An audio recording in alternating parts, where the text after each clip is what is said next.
Is resilience the new buzzword or a critical issue in our ministry age? It's an interesting question from a book I've been reading called Resilient Ministry. This is what the writer uses an illustration out of Lord of the Rings, and he uses a quote, "I feel like Frodo. In the Fellowship of the Ring, he's talking to Gandalf and says, 'I feel like butter spread over too much bread. I just feel like I'm tired and running on fumes.'" That's from Resilient Ministry. Well, Kirsty, Bucknell and myself are here today to think through this topic with you, and we're keen for your questions, we're keen for your interaction. I don't know what brought you to this topic. As I considered this topic, I had the following questions. Why do some people survive in ministry and some people don't? And what does survival mean anyway? Is resilience a personal quality or a characteristic that some people have and others don't? Or can we learn how to be resilient? Why is there a perceived issue with resilience in the 21st century compared to other generations? And what steps, if any, can I take to build resilience? Or is it, as Billy Ocean sang in the 1980s, just a matter of when the going gets tough, the tough get going? These may be your questions, maybe they're not. You might have other questions. We do want to hear from you. You might be here because you're not feeling very resilient right now.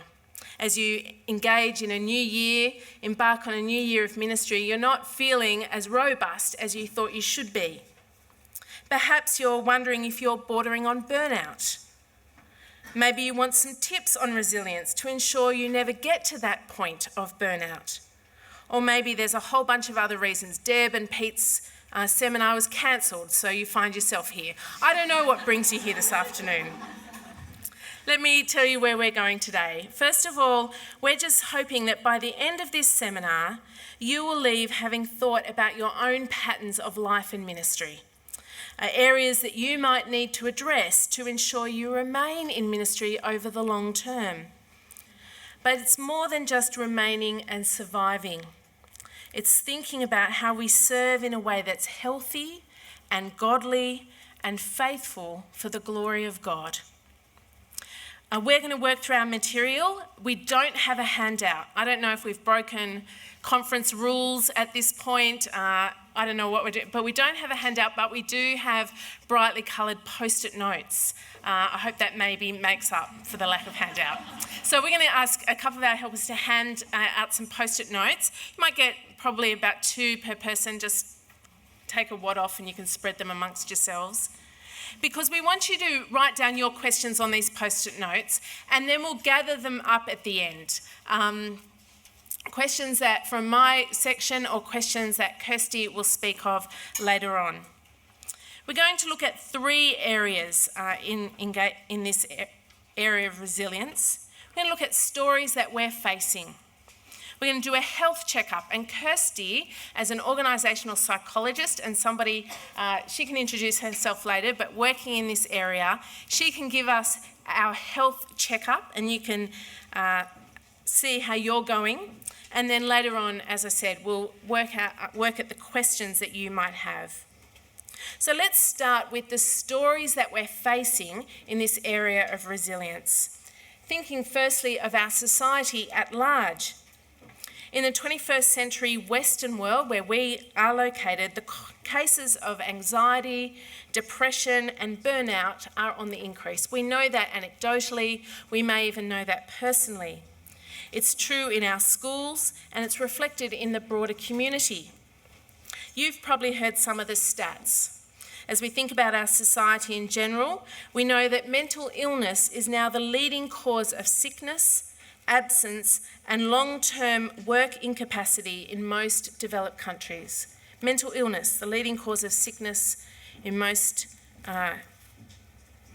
workplace in most developed countries. Mental health conditions such as depression and anxiety cost the Australian business between $11 and $12 billion annually. through absenteeism, reduced work performance, increased turnover, and compensation claims. And that comes from a study in 2014.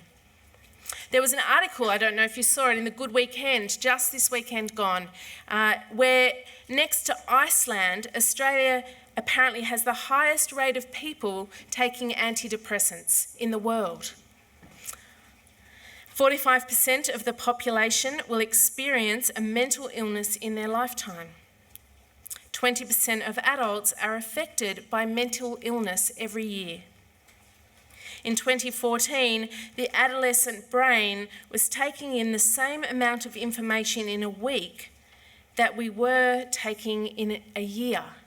That's phenomenal. Anecdotally, and I probably am speaking as the wife of a school principal who comes home with situations at school, the psychologist is becoming the busiest person on the school staff team. The rates of anxiety and other mental illness in our schools is escalating. Our brains are smashed with information. Our devices are on, and we are so connected, we are unconnected.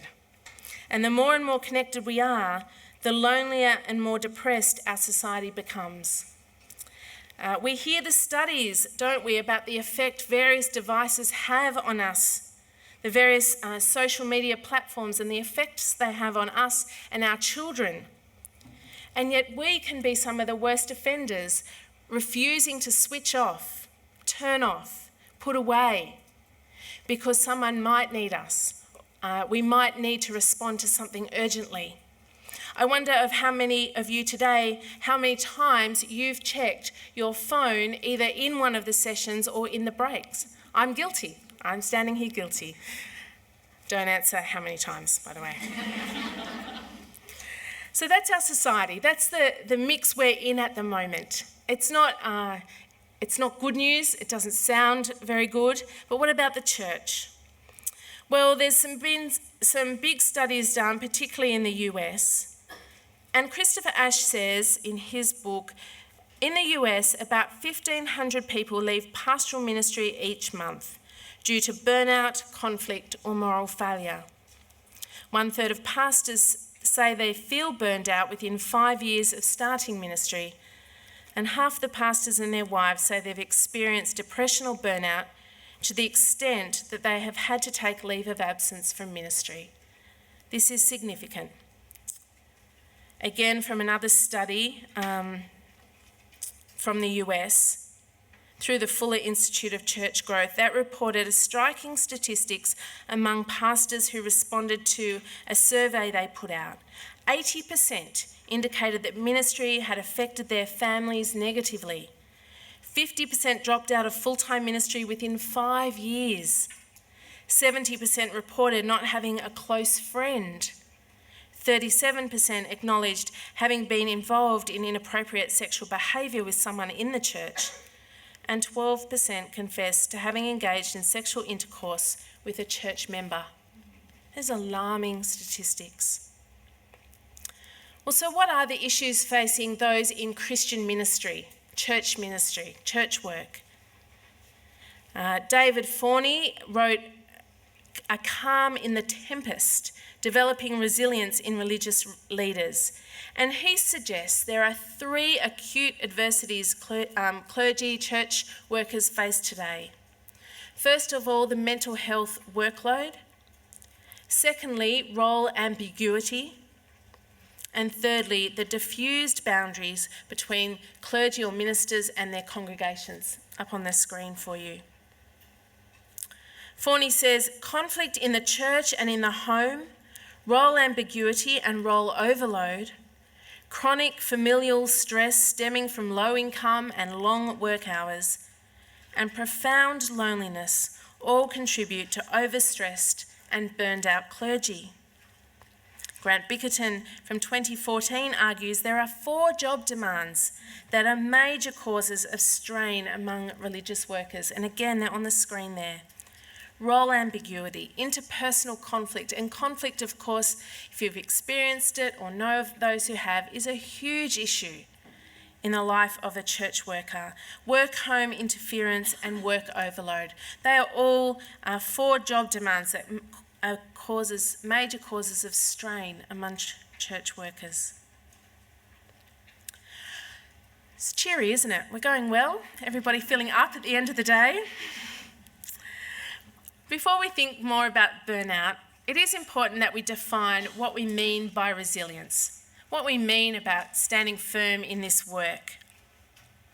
Forney, he defines resilience as the ability to recover quickly from change, hardship, or misfortune. The ability to recover quickly from change, hardship, or misfortune. And I want to add something to this. I want to add the ability to adapt quickly and recover from disappointment.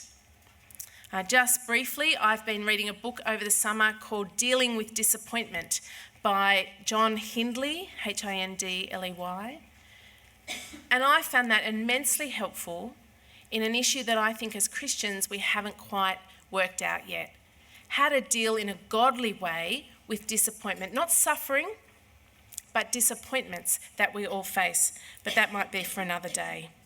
But resilience, the ability to recover quickly from change, hardship, misfortune, or disappointment is my addition. And when we fail to recover from these situations, that can lead to burnout. Todd Hall defines clergy burnout as a process and condition in which chronic stress from interpersonal contact leads to emotional and/or physical exhaustion.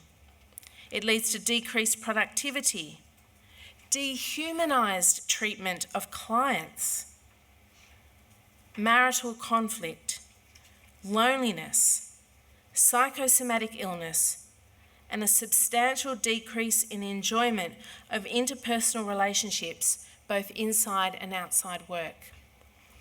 Given that ministry is all about relationships, when we're faced with burnout and the effects it has on relationships, this is so significant for us. We are not people behind a desk interacting with the computer, we are interacting with one another. And if we, as a result of burnout are facing dehumanised treatment of our congregation, we're in deep trouble at that point. Of course, burnout may not lead to someone leaving ministry, but Forney argues leaves them in a maintenance mindset rather than a bringer of good news. Isn't that true? I don't know if you felt that yourself, but when you're so worn out and just dehumanising contact with people, you don't treat them as people, you are in a maintenance mindset rather than a bringer of good news. When we haven't built healthy resilience, when we face adversity such as change, hardship, misfortune, or disappointment, then we can experience burnout, fatigue, depression, cynicism, and defensiveness. We'll experience emotional and physical exhaustion in burnout, decreased productivity, decrease in enjoyment, and going into maintenance mode. One thing I'm learning as I read more about this is that resilience isn't some extraordinary trait that somebody has, that this person has it and that person doesn't. But it's part of the everyday ability to respond positively amongst situations that might prove to be challenging or difficult. Not a character trait, not some kind of thing that someone possesses and another person doesn't, but that everyday ability to respond positively. The ability to continue on, perhaps bruised, but not critically injured. Grant Bickerton says again that all personality types have aspects that are both advantageous in some situations and leave one potentially more vulnerable in others. Our personality does influence our motivation and approach to ministry, as well as our capacity to manage work stress. This does not mean that only people with certain personality types should go into ministry, but rather we should adapt how we do ministry according to our own temperamental makeup. over and above any influences of personality, he goes on to say, one's spiritual life significantly contributes to motivation and energy for ministry. And that should come as no surprise to us. Specifically cultivating, he says, a sense of what it is that one has been sovereignly placed by God in a position to do that task, together with collaborating with God in the ups and downs of seeking to do it, directly aid well-being in ministry, regardless of one's personality type. In short, isn't it just pray and read your Bible? Isn't that just what he's saying? But is it as simple as that? Is it just as simple as doing that? That idea, though, is also confirmed in a book that I've been reading. I'm sure many of you have seen it, Resilience, a Spiritual Project by Kirsty. A helpful little book. She's done a lot of work on the studies that have been produced. And in the end, she concludes, rightly I think, that ultimately having your spiritual life, having the gospel preached to you over and over, is the first step in creating resilience. Being strong in the Lord. But is that all that it takes? I'm going to stop for a second and ask you to talk to someone near you about what you already know. If you think about what makes up a godly and healthy lifestyle, I'd love you to think about what you think makes up that godly and healthy lifestyle. Talk to somebody near you, and just for half a minute or so.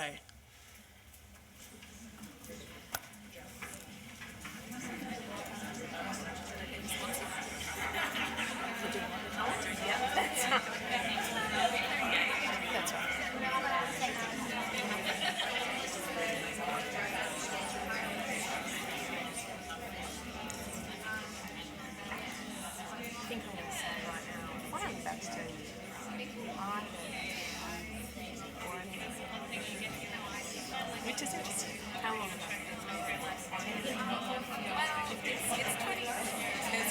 It's 20 minutes from 3:30. No, probably starts about 25 to. So I've probably got about 5 minutes. Yeah. A bit of time. So don't rush. No, that's fine. This becomes the more controversial part.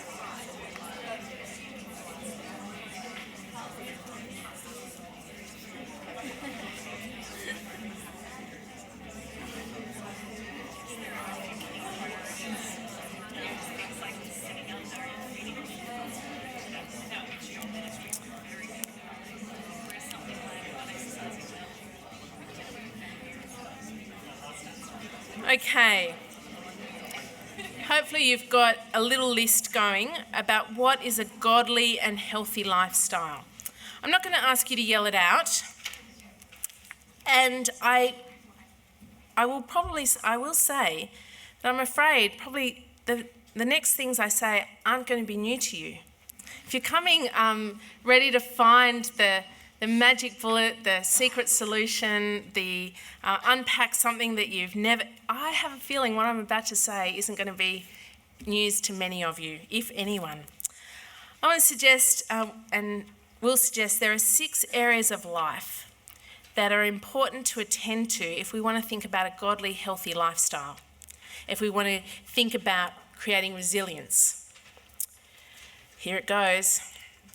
Body, soul, heart, mind, relationships, maybe this is the one, organisation. Maybe that's the one that you weren't aware of.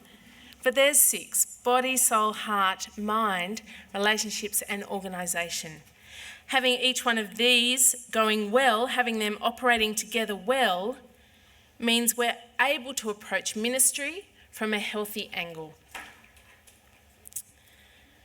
But we've got a bit of a problem because a lot of us don't approach ministry from a healthy angle, and the studies out there are showing that people are dropping out of ministry because they're not healthy. So how do we reconcile this idea of having a life going well, operating well together with all of these things in balance, plus the tension we have in ministry of giving ourselves wholeheartedly to the work, leaving nothing in the tank. What are those? I went to the tennis in Melbourne. What do they say? They left it all out on the court. How do we hold those tensions together? We've left it all out on the court for God, but I've got to manage some kind of sustainability. I've got to be resilient. I've got to keep going. I've been in ministry for scarily some 20 years now, in one way or another, and I think I've seen the best and worst of ministry experiences, both personally, but also observing others' experiences.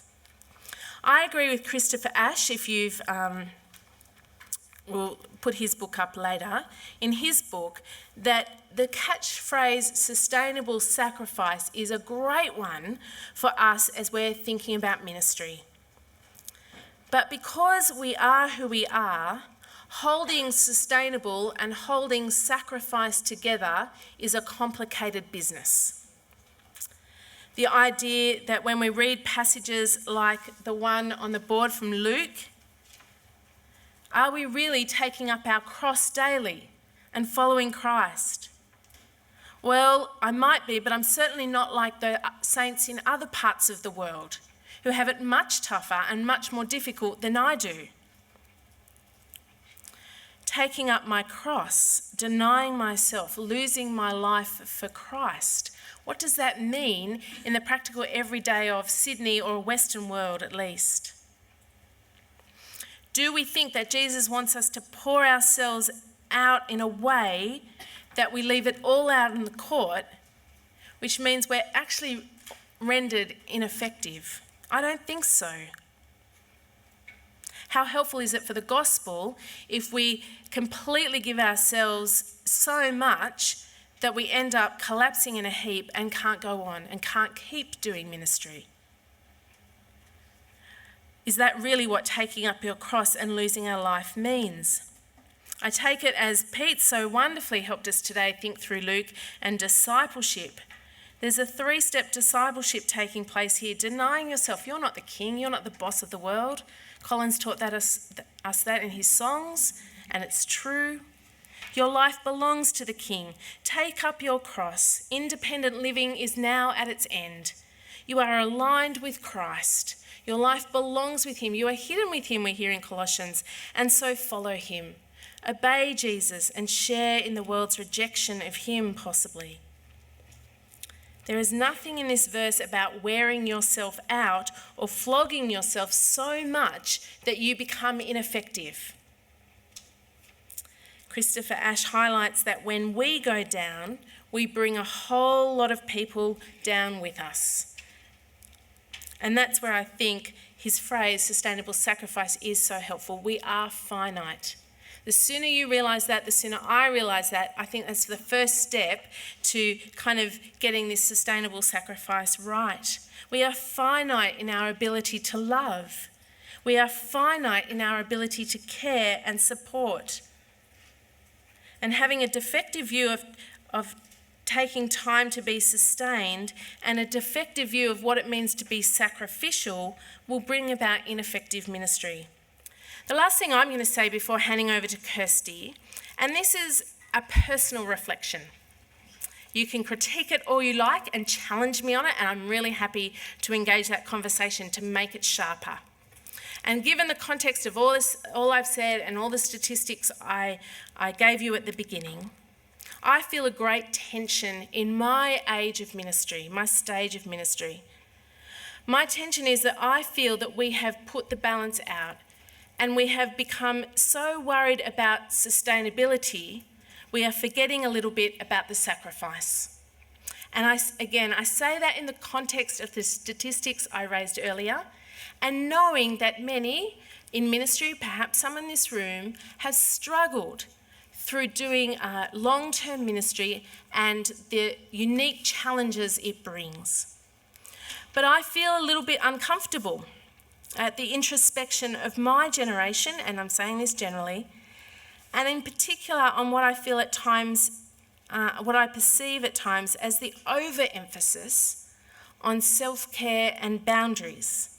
I'm not saying they don't have a place, But I do feel frustrated when people in ministry, we are quick to grumble or perhaps complain about the burdens we carry in ministry without recognising the flexibilities and the privileges we have in ministry. I took a phone call a few months ago from one of my colleagues. I chose to answer it because when they ring, it's usually something fairly important. It was quite a noisy place where I was, and he said to me, "Oh, where are you?" And I said, "The gym." It was 2:00 in the afternoon. My friends working in other contexts don't have the privileges I have to sustain myself at different hours, different times of the day. I have privileges in ministry that they don't. I'm concerned that many of us are approaching ministry with the mindset of jobs, rights, needs, and protections of self.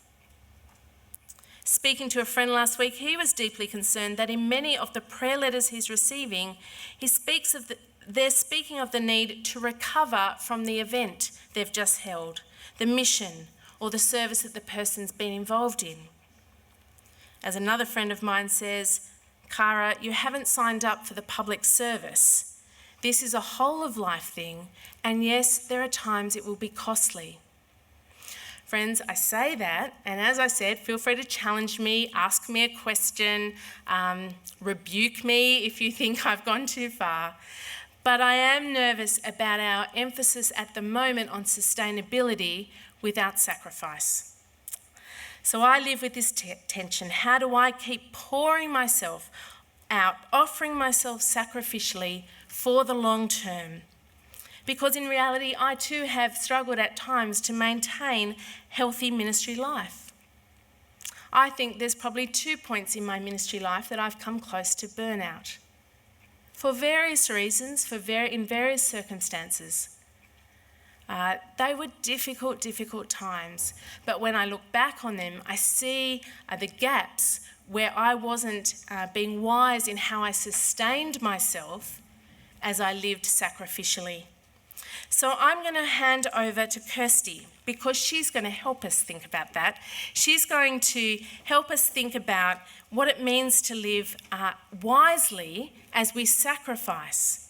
The last illustration, though, I want to leave you with is something that I've carried with me in ministry. I'm still not sure if it's right, if you like, but I'll give it a go. See if it resonates with you. I think ministry is a little bit like being in the barrier reef. Has anyone been out snorkeling in the barrier reef? You go to the barrier reef and the boat drops you at a pontoon. And there you are on the pontoon or on the boat, and you swim out for a while, and then you come back to the pontoon or the boat. Every day in ministry, I'm going to swim out from the pontoon, do ministry, speak to people about Jesus, offer myself in support of those going through trial, teach the word, walk faithfully and humbly before God, I pray. But I will return to the pontoon, to God's word, regularly as needed. I'll return to the pontoon where I'll find relationships and friendships that will help me. I'll return to the pontoon to sleep, to rest, because it's exhausting out there in the water all the time. I'll return to the pontoon to make sure there's enough rest and replenishment to go off and swim in the wide ocean the next day. That's the tension I have. I'm hoping Kirsty's going to give us all the answers.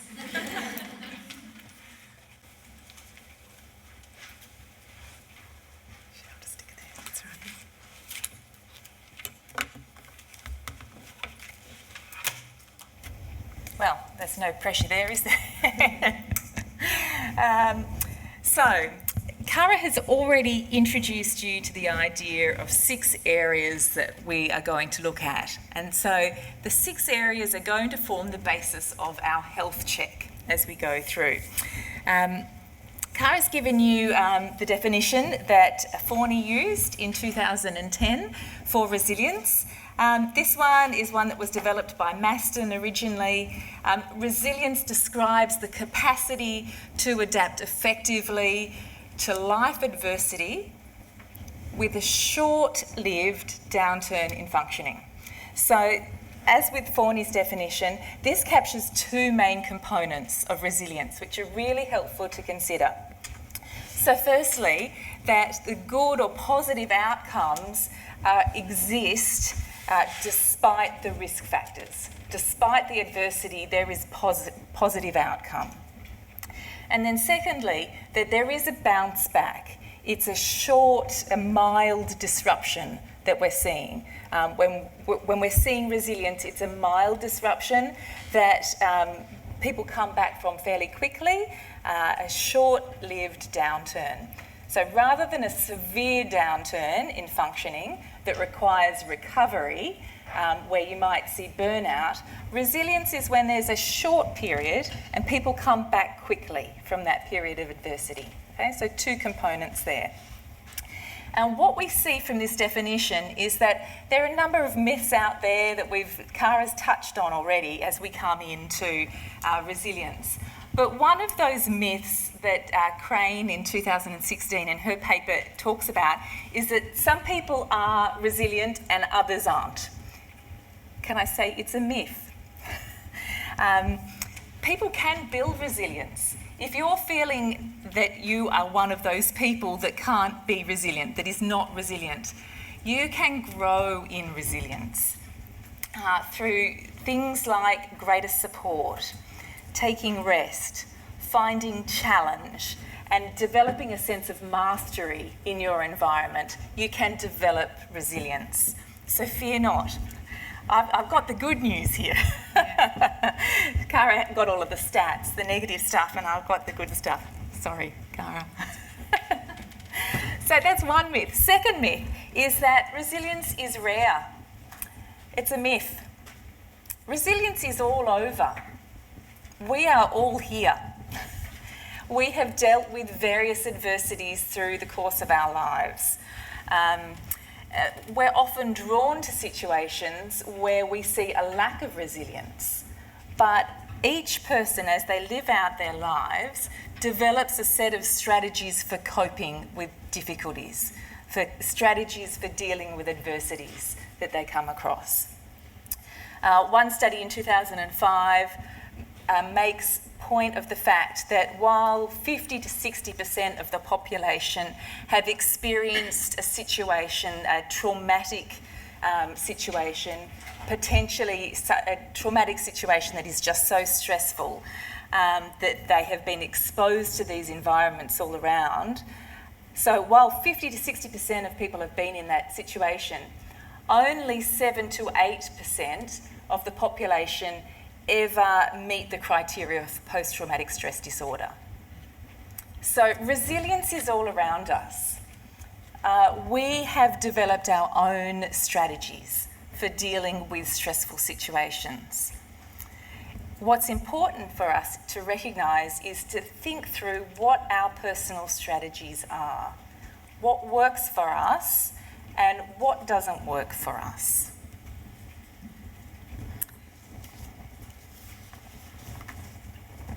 One thing that Kara brought out very helpfully was that as we come up with these different personal strategies, those strategies are all different because we are all different.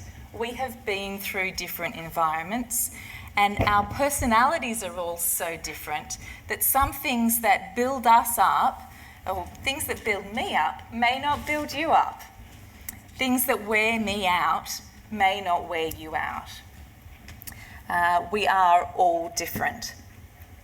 So one of the key things as we go through and look at this health check is to think about what's the mix of resources and demands that work for us, that help us to be resilient in ministry.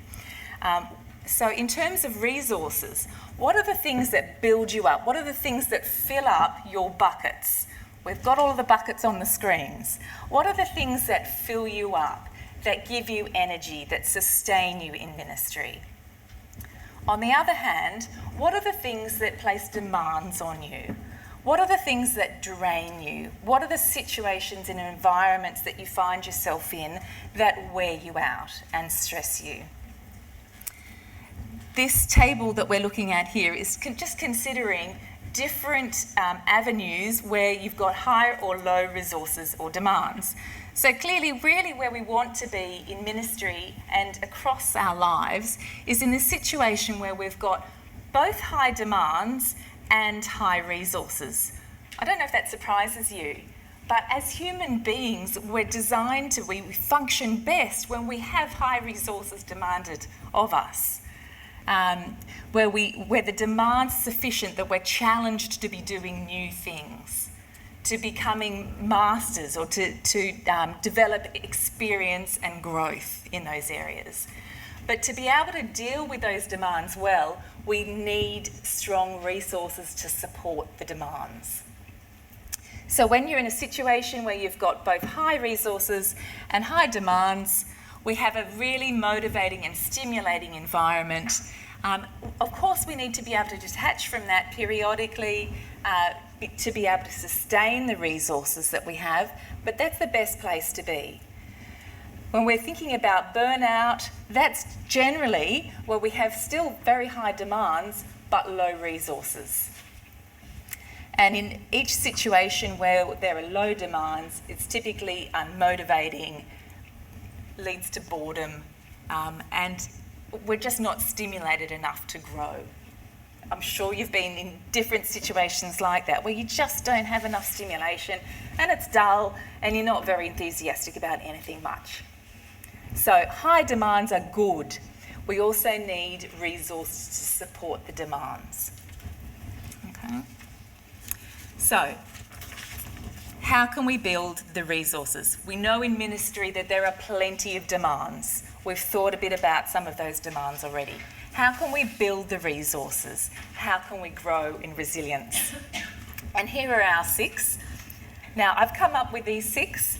I've drawn these 6 from a number of different writers on this.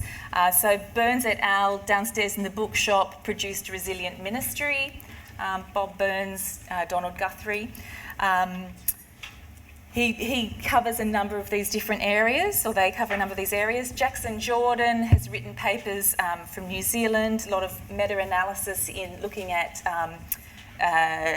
different resources, burnout and resilience in clergy. Grant Bickerton's work, but then also secular writers like Martin Seligman and Tal Ben-Shahar, as they cover looking at resilience and how people in general deal with, can grow in their resilience as well. So what I'd like to do for the remainder of today is just to go through each of these different areas and to think about building resources in these areas, okay? So firstly, the physical body. I think when you started to chat with your neighbours, you might have been thinking a bit about some of these physical sides of things. What's a healthy lifestyle? These 4 things are the cornerstones of our underlying bodily rhythms. Okay, so exercise, sleep, diet, and relaxation. We need all 4 of these things at a purely physical level. We need our physical bodies to engage in ministry. So what can we do to grow our resources in this area? Exercise. Sorry, you know all of this already. Yeah, we need to exercise. Basically, people who are physically toughened through exercise are able to withstand prolonged periods of stress better than those who aren't physically strengthened. Okay? That's not news to anybody, I'm quite sure.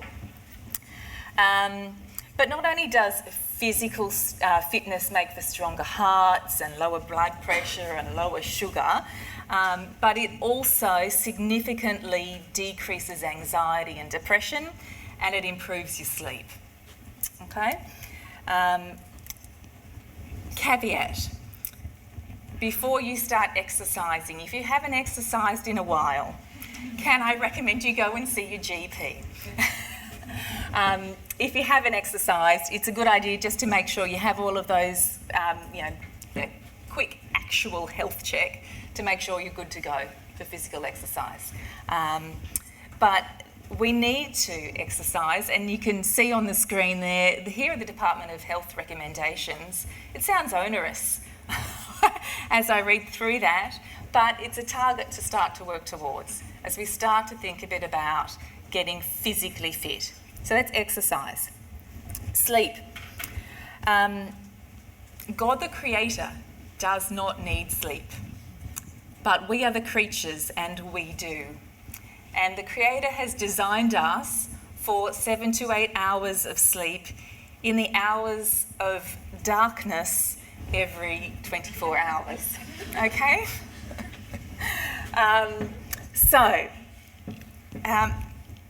I've got a great long list of things here. I'm going to have to read it out. Sleep disturbance leads to reduced concentration, reaction time, and decision speed. It leads to anxiety and depression, digestive disorders, hypertension, heart disease, and obesity. It leads to higher accident rates and social dysfunction. Please go to bed at the right time. And it's partly setting up a routine, making sure that you go to bed at the same time every evening, that you get up at the same time every morning, okay? That's an important way of dealing with the stress that you face, is to have adequate sleep and to maintain that sense of routine and pattern in your life, okay? So exercise, sleep, diet, 3 meals a day from the 5 food groups and plenty of water, okay?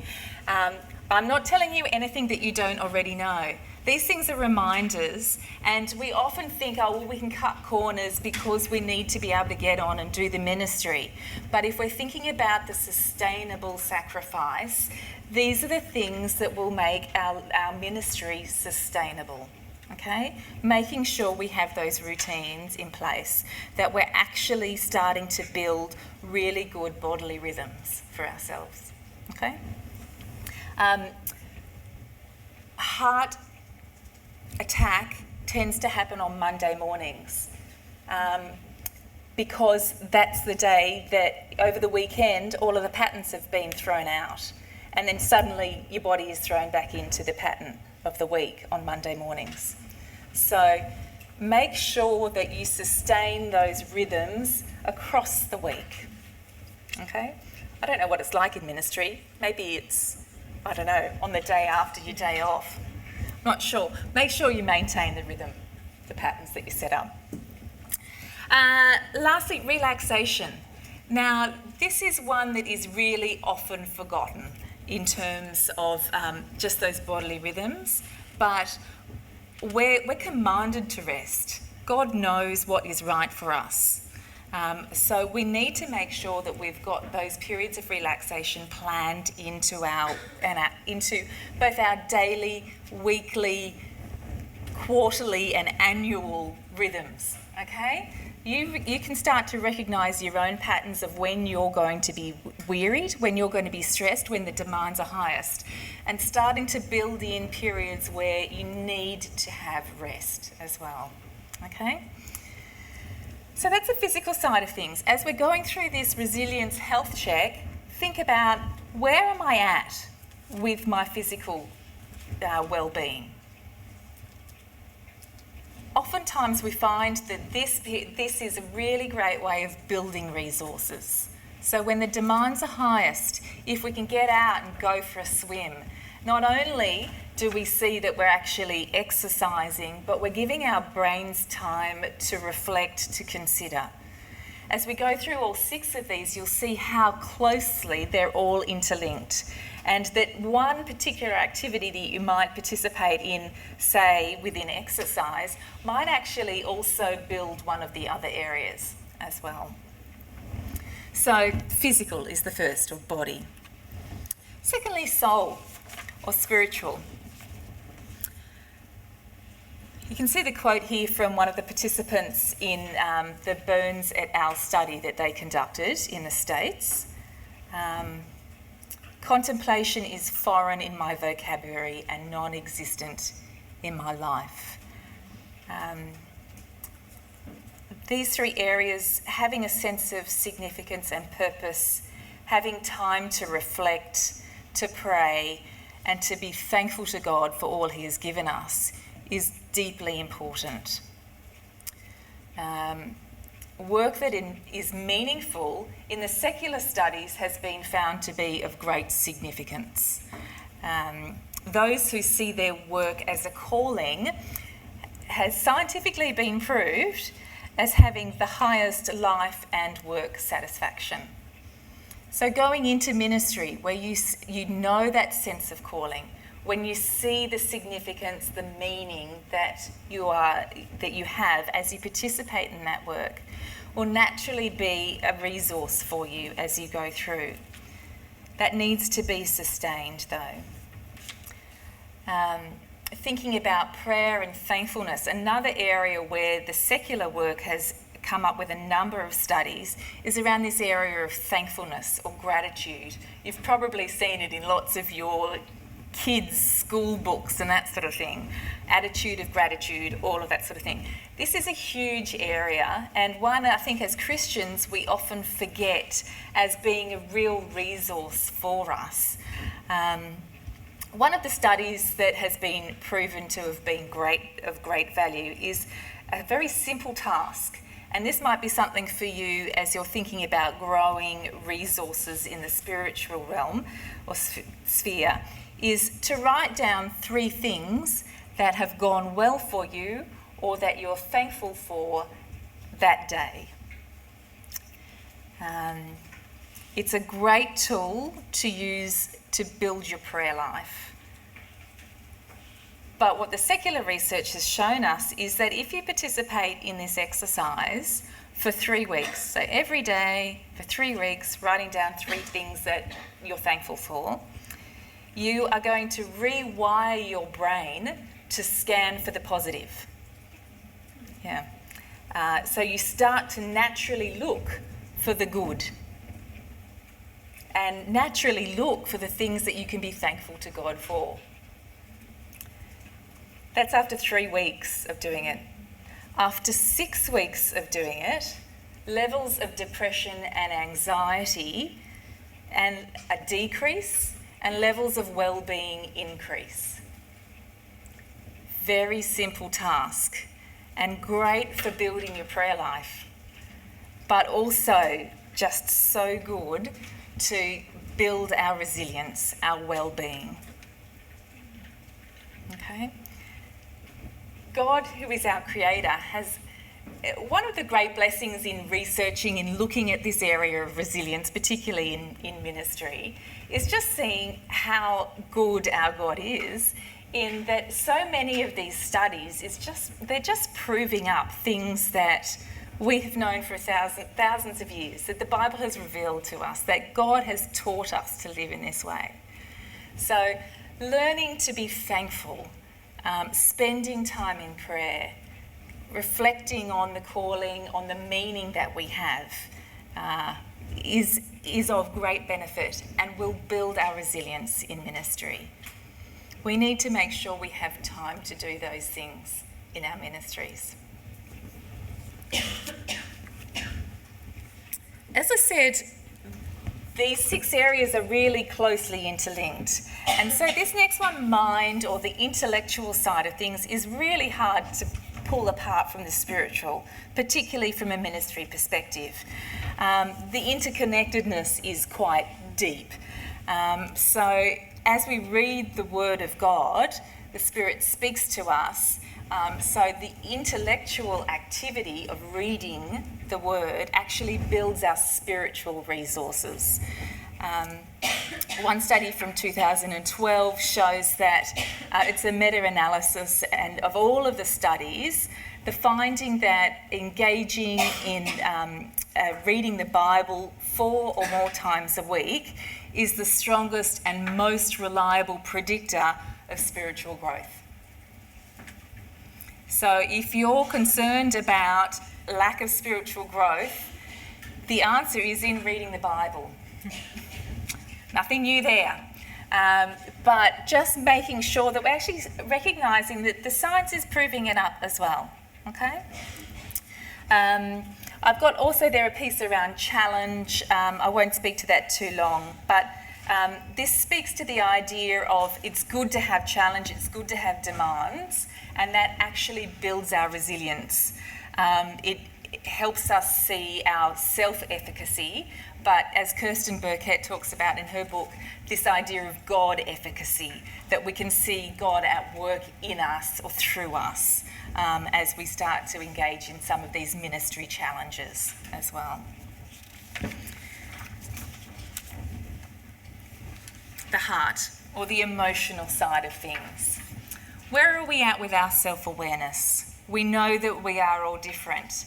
Have we spent time reflecting, thinking about how you are different from the next person? A lot of secular work done in this area around emotional intelligence or EQ, but an awareness around how I prefer to act, what my emotions are, and where I sit on a number of personality dimensions helps me understand you and where you differ from me. So thinking a bit about the impact that I might have on you and the response that you might give me. The other element of self-awareness is thinking about the context that you're in, thinking about the environment that you're ministering to and the impact that you will have on those people in that particular context. So as we're thinking about this idea of resources and demands and understanding ourself, our emotional makeup, our personality profile, if you like, what is it that fills you up? Are you a raging extrovert who loves to hang out with other people?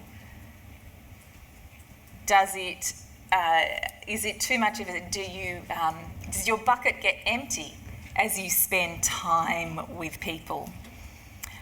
Is your bucket emptied when you're facing large amounts of change, or does that excite you and give you great energy? Starting to understand your own profile and the profiles of the people around you will help you as you build your understanding of the demands and resources that you require to have that sustained ministry.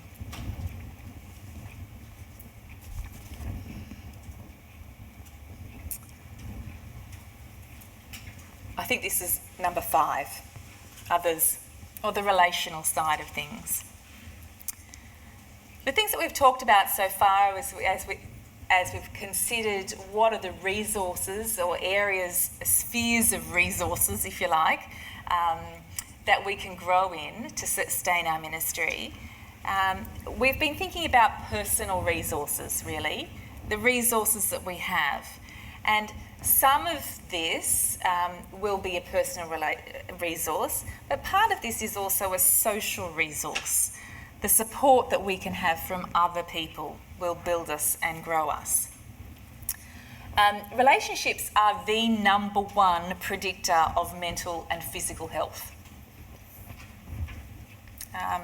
But we already knew that, didn't we? Because we know that we've been designed to be relational creatures.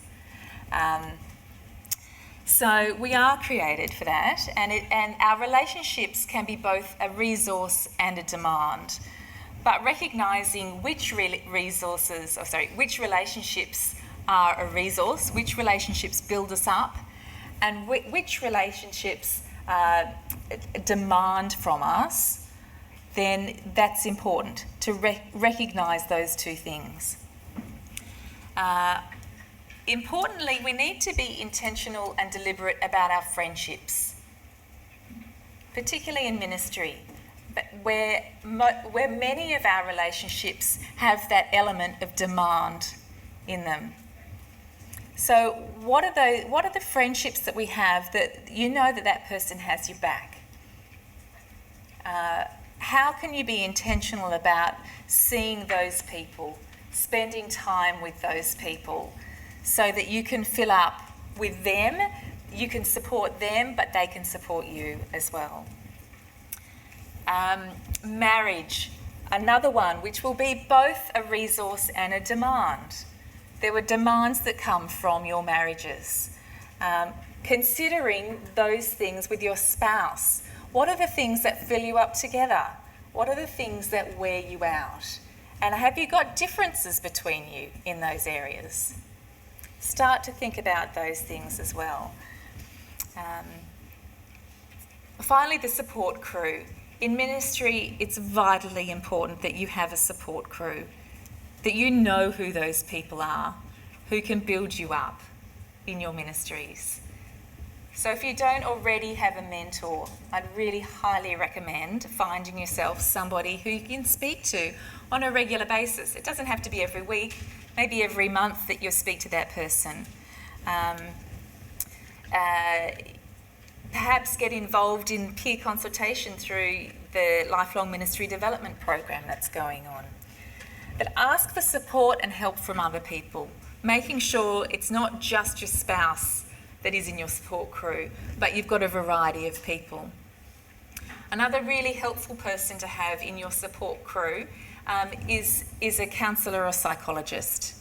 If you're somebody who recognises that you find the emotional side or that you suffer more from depression, anxiety, then I highly recommend that you find somebody who can help you with tips and techniques to deal with those things. You are being resilient as you see somebody like that. It's a sign of actually looking for growth and just cutting through that short-term downturn in activity or in function, okay? So seeing somebody like that will prevent the deep dip, okay? Highly recommend that you get a variety of people in your support crew, okay? The sixth area is organisation. So I've given you all these things that you should be doing, 5 things, 5 areas. How are you going to manage to fit all of this in? You're already busy. I'm just loading you up with more and more things to do, right? Yeah. Time management and personal planning is what will enable you to do these things, okay? It will free you. It will allow you to do the things that you really want to do, the things that excite and energise you in ministry, okay? I know from looking at numbers of ministry profiles that many of you are not structured, that you prefer not to be planned and organised. I would really deeply encourage you to spend time in your diaries trying to get some structure happening. Spending time with people perhaps who are in your congregations who are good at organising diaries, who are good at planning for the future, so that you can have time, so you can work out how you can spend your time building resources and managing demands. Okay? The last little part of that is that we have been talking about you in ministry, but many of you are leading ministries, and you can help other people to have resilient ministries as well. Resilience is not just about the individual. Resilience is influenced by the environment that you're in. Work environment plays a major factor in resilience as well. So here's some ideas on ways that you can help build the resilience of other people who are in your ministries. Firstly, around work design. If you, as the leader, can actively manage workloads, that will help reduce the drain on people's resilience. You can start plugging some of the holes in that bucket if you can help manage their time for them, if you can manage the demands that are on them. Okay, so that includes making sure you've got living and active job descriptions, but also that you find the right people for the jobs that you have at hand, that the things that they are doing are the things that energise them, that resource them, that they're not demands, that the tasks that they're doing are things that they love to do. You can also encourage them to take good rest from their work. Okay, and they will see that in the way that you model it as well. That's work design. Engagement. Role modelling the effective mindset is a really helpful thing. So actually thinking about difficulties that you're facing in ministry and engaging them in thinking about this in God's perspective. How can we reconsider this not as a hindrance demand, but as a challenge demand? How can we start to see God at work in this? What can we be doing to use this for the ministry, for the growth of our ministry, rather than being bogged down in more and more demands? So re-establishing, recalibrating mindset, reframing. But also things as relatively simple as promoting support seeking. Encourage people to be meeting with friends, to have a mentor, to be looking for growth and support there. Okay? Making sure you've got team meetings, one-on-one meetings, and engage them in the ministry. Under development, you can support your team, the people who volunteer with you in their development of both their personal but particularly their spiritual resources. How can you encourage them to grow in their understanding of God? How can you help them build those resources? But you can also look for ways of finding challenge for them, for helping them to see God at work, even in difficult circumstances. And then also looking for ways to access other sorts of resources. We haven't talked today about resources of time and finance, but if you can support them in those ways as well, then that will be a benefit.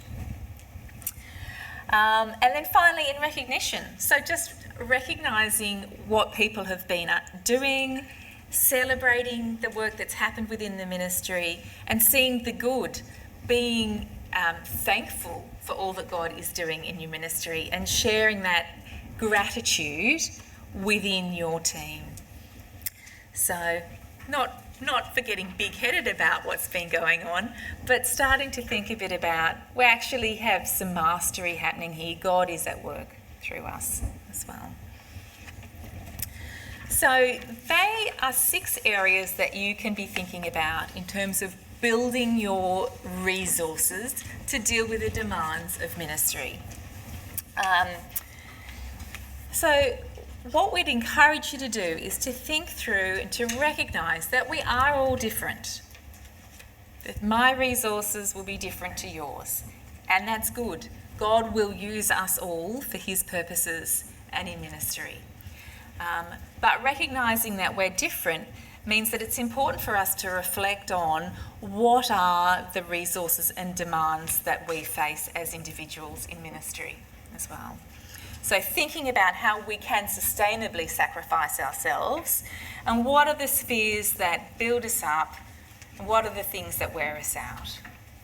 And then once we've recognised those things, to start to implement some activities that will build those resources. Hopefully I've given you a few different ideas here on things that you can be doing. I think importantly we need to think about how do we fit that into our busy lifestyles, and think about actually structuring that into our lives. For people who are looking for more help in these areas, if you are struggling at the moment, if you're suffering from, or if you're thinking that you're heading towards anxiety or depression, if you're starting to think about you think you might be heading towards burnout, can I encourage you to use the resources that are around to support you? The Clergy Assistance Program is for Anglican clergy and their spouses. So there's contact there. You can contact the Centre for Ministry Development, but then also Lifeline, Beyond Blue, Black Dog, and all of the other colours are around there.